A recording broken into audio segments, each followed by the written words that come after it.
Xylem Porifera.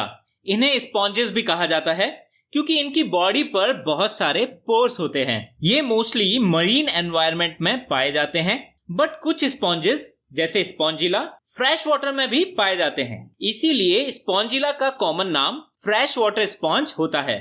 Sponges mostly asymmetrical animals होते हैं, हालांकि इनमें कुछ केसेस में रेडियल सिमेट्री भी पाई जाती है। स्पॉन्जेस सबसे simple form of multicellular animals होते हैं। इनमें सेलुलर लेवल ऑफ ऑर्गेनाइजेशन होता है, यानी इनमें टिश्यूज एंड ऑर्गन सिस्टम नहीं होते।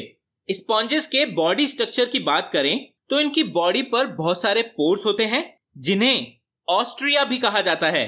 बॉडी में एक बहुत बड़ी कैविटी होती है जिसे स्पॉन्जोसील कहते हैं, एंड बॉडी के टॉप पर एक ओपनिंग होती है जिसे ऑस्कुलम कहते हैं। 3 इंपॉर्टेंट सेल होते हैं। पिनाकोसाइट सेल जो बॉडी पर प्रोटेक्टिव लेयर बनाते हैं, अमीबोसाइट सेल जो फूड को स्टोर करते हैं, एंड कोआनोसाइट सेल जो कि एक फ्लैजिलेटेड सेल है, यानी इन पर एक सेंट्रल फ्लैजिला अटैच होता है which is surrounded by a collar of microvilli.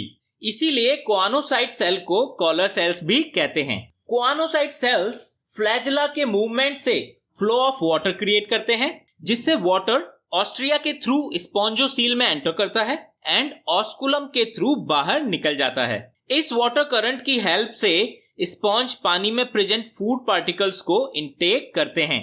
ये फूड पार्टिकल्स कोआनोसाइट सेल से अटैच्ड माइक्रोविली कैप्चर करते हैं एंड इन्हें यूज करने से पहले फिल्टर करते हैं ताकि बॉडी में कोई हार्मफुल सब्सटेंस या बैक्टीरिया एंटर ना कर सके। स्पॉन्जेस में एक वाटर कनाल सिस्टम होता है जिसका मेन रोल है to transport water entering through ostia to spongocoel and then outside of body through osculum.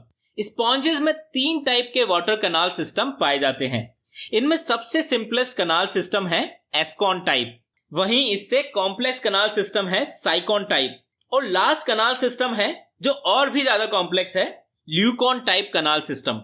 In canal system की डिटेल्स हम एडवांस कोर्सेज में पढ़ते हैं, इसलिए अभी आप केवल इनके नाम याद रखें। Water transported through the canal system this way gather food inside body, help in respiration through exchange of oxygen and carbon dioxide, and removes waste outside the body. Choanocyte cells in canals and spongocoel की lining पर होते हैं। इनके through enter होने वाला food intracellular digestion के through body में digest होता है। स्पॉन्जेस की बॉडी को सपोर्ट करने वाले स्केलेटन में स्पिक्यूल्स एंड स्पॉन्जिन फाइबर होते हैं। ये स्पिक्यूल्स कैलकेरियस होते हैं, यानी कैल्शियम कार्बोनेट से बने होते हैं, और कई बार ये सिलिशियस भी होते हैं, यानी सिलिका से भी बने होते हैं। इन स्पिक्यूल्स को स्पॉन्जिन फाइबर्स जोड़कर रखते हैं। स्पॉन्जेस में रिप्रोडक्शन की बात करें तो ये हर्माफ्रोडाइट होते हैं, यानी स्पॉन्जेस में 2 सेपरेट सेक्सेस नहीं होते हैं। हर स्पॉन्ज एग और स्पर्म दोनों ही प्रोड्यूस कर सकता है।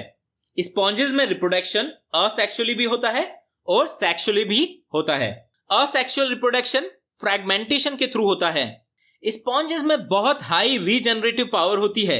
They can regrow from A cut off part, यानी एक स्पॉन्ज जितने भी स्मॉल फ्रैगमेंट्स में कट होगा उतने नए स्पॉन्जेस फिर बन जाएंगे। बच्चों, कई केसेस में स्पॉन्जेस बडिंग के थ्रू भी असेक्सुअली रिप्रोड्यूस होते हैं। सेक्सुअल रिप्रोडक्शन स्पॉन्जेस में गैमीट्स के थ्रू होता है। स्पॉन्जेस वाटर में मेल गैमीट्स रिलीज करते हैं विच एंटर्स नेबरिंग स्पॉन्ज।